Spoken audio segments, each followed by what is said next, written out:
trio, odnosno kvartet od baka do sebaka.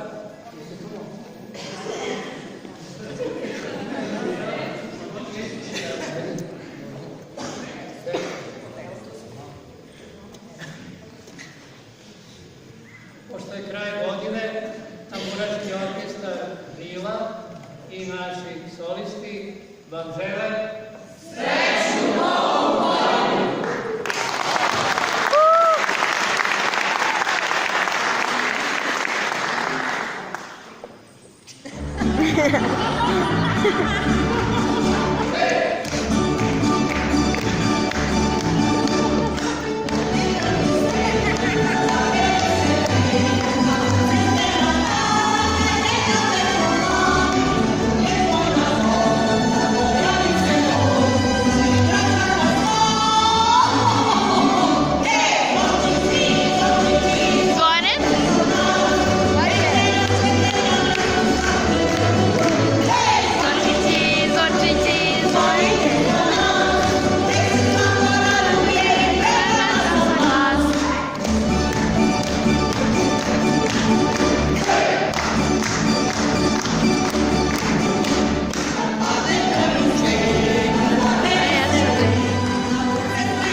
Djeco, reci čao!